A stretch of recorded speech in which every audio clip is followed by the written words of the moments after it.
అక్కడే ఆపండి రా, అక్కడే ఆపండి. ఏంటి ఒక వారంగా మీ సార్ని చూడడం కుదరలేదు. హలో, నేను లోనకి రానే వద్దని స్ట్రిక్ట్ ఆర్డర్స్.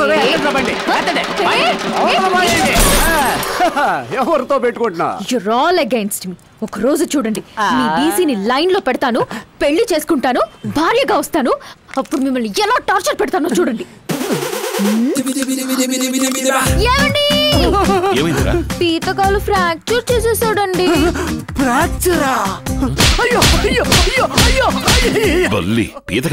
హింసా సిద్ధాంతం ఉందా? ఒక రోజు కాదు, ఎవ్రీడే నేను టార్చర్ పెడతాను చూడు. ఏమండి, బాత్రూమ్ కడగడానికి ఎవరో ఒకరిని వదిలిపెట్టండి. వీరాన్ని మీరు వదలలేదు సార్, నేనే వదిలేసి ఇక్కడి నుంచి డబుల్ మీనింగ్ లో మాట్లాడుతున్నాడు. ఎన్కౌంటర్ లో వేసేయండి. No angry, no angry. ఇలా చూడు, నేను ప్రెస్ కాదమ్మా, ప్రెషర్ కుక్కర్. ఎంత ఆవిరి పెడుతుంది, గొంతు కోసేస్తా. ఎప్పుడో మగాళ్ళకి వస్తుంది, అప్పుడప్పుడు ఆడాళ్ళకి వస్తుంది. కోపం. ఫేస్బుక్ లో పెట్టి ఫ్యూజ్ తీసేస్తా, ట్విట్టర్ లో పెట్టి ట్విస్ట్ చేసేస్తా, వాట్సాప్ లో పెట్టి వెటకరంగా రాస్తా. ఇవి ఏళ్ళంతా ఎవరమ్మా, నీ స్నేహితులా? గూగుల్ పిచ్చే చెల్లెలాగా మాట్లాడతాం సార్. వాడేవడరా? మీకు అర్థమయ్యేసరికి చీకటి పడుతుంది, ముందు అమ్మాయిని జైల్లో పెట్టండి. అయ్యో, ఇది పెద్ద ఆట మాము. మెయిల్లోనే మెయిల్ తీసుకుంటుంది. దీన్ని ఎలా డీల్ చేస్తాను చూడు. ఇక మీద నేను నీ బంటునమ్మా, నువ్వేం చెప్పినా వింటానమ్మా.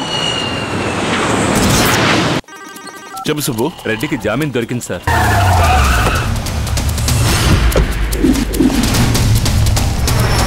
అన్యాయం జరిగింది సార్. ఏం జరిగింది? రెడ్డికి బెయిల్ ఇప్పించడానికి ఢిల్లీ నుంచి 8 మంది లాయర్లు వచ్చారు సార్. బెయిల్ ఎలా దొరికింది? కమిషనర్ని చంపింది మేమేనని 3 వచ్చి సరెండర్ అయ్యారు సార్. వాళ్లలో 2 బళ్ళారి పోలీస్ ఎన్కౌంటర్లో ఎస్కేప్ అయిన క్రిమినల్స్. హత్య చేయడానికి వాళ్ళు చెప్పిన కారణం విని తట్టుకోలేకపోయాను సార్. వాడి వైఫ్ ని కమిషనర్ సెక్స్ టార్చర్ పెట్టేవాడని, అది తప్పించడానికి మరో 2తో కలిసి ఈ హత్య చేశానని చెప్పాడు సార్. కమిషనర్ మంచివారు సార్, పరువే తీసేశారు. సిబిఐ తరపుల మాట్లాడలేదు సార్. ఇదంతా రెడ్డి వేసిన ప్లాన్ సార్. ఇది బిట్టలు వేసిన ప్లాన్. వాడి పవర్ చూపించడం మొదలెట్టాడు.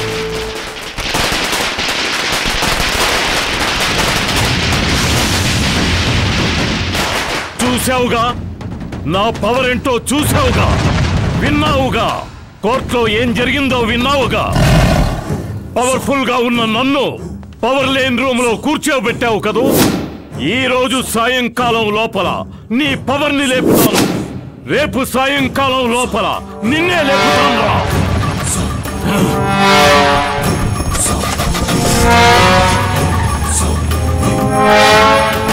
సార్, సిబిఐ నుంచి ఫోన్ సార్. మిమ్మల్ని వెంటనే రమ్మని చెప్పారు. వద్దు వద్దు అని ముత్తుకున్నాను, విన్నావా? చచ్చిన వాళ్ళు తిరిగి రారు, ఉన్న వాళ్ళైనా ప్రశాంతంగా బతకనివ్వమని అడిగారు. ఇప్పుడు అవమానపడేలా చేసావు కదా. ధర్మంగా ఉండేవాళ్ళు ఎవరు మర్యాదగా చావుడు కూడా కుదరదని రుజువు చేసావు కదా. బడికి వెళ్ళిన నా కూతుళ్ళిద్దరూ అవమానంతో ఇంటికొచ్చారు. పక్కింటి వాళ్ళు, ఎదురింటి వాళ్ళు అందరూ కలిసి నా అమ్మాన ఉమ్మేస్తున్నారు. నన్ను, నా పిల్లల్ని సముద్రంలో దూకి చావమంటావా? మేమెందుకు చావాలి? ఏ ధైర్యంతో, ఏ తల పొగరుతో ఆ రెడ్డిని అరెస్ట్ చేసావో, అదే ధైర్యంతో, అదే పొగరుతో వాడికో గుణపాఠం చెప్పి నా భర్త నిజాయితీ పరుడని నువ్వు రుజువు చేసి తీరాలి. లేదా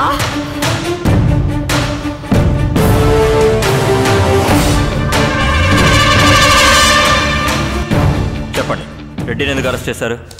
ఇతను రెడ్డిని ఏదో బ్రైబ్ అడిగాడు.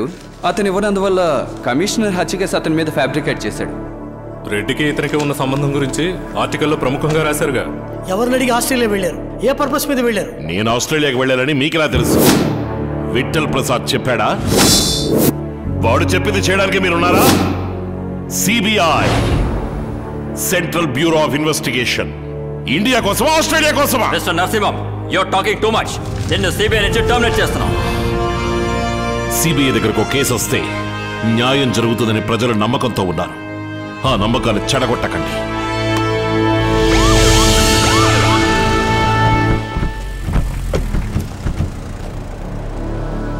జరిగిందంతా విన్నాను. I'm extremely sorry. నాకు కావాల్సింది ఇప్పుడు సారీ కాదు, సైన్. నేను ఏపీ పోలీస్ నుంచి రిలీవ్ అయిపోతాను. కర్ణాటక పోలీస్గా నువ్వు ప్రాణాలతో ఉంటేనే కదా చెప్పడానికి.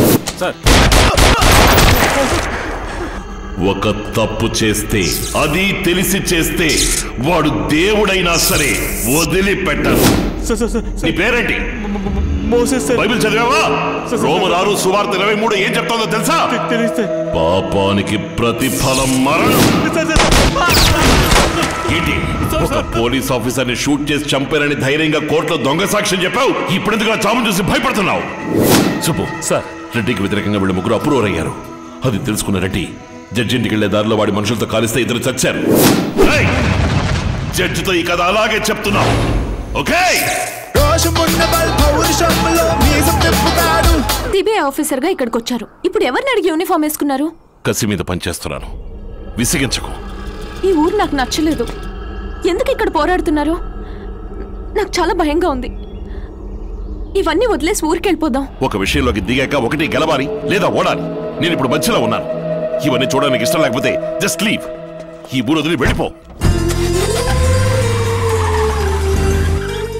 అందరి ముందు నువ్వు వాగినందువల్లే వేరే దారి లేక డైవర్స్ అని చెప్పాల్సి వచ్చింది.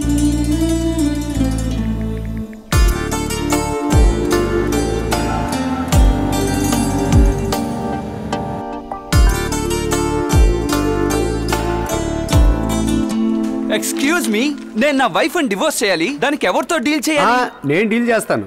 ఏంట్రా ప్రాబ్లం? నా వైఫ్ చూడండి చూడండి అంటూ చూపించేస్తోంది. కోపాన్ని సమ్ టైమ్స్ చూపించమని చూపించట్లేదు. ఈసారి దేన్ని? ప్రేమని. ఏంటో అంత కన్ఫ్యూజన్ గా ఉంది సార్.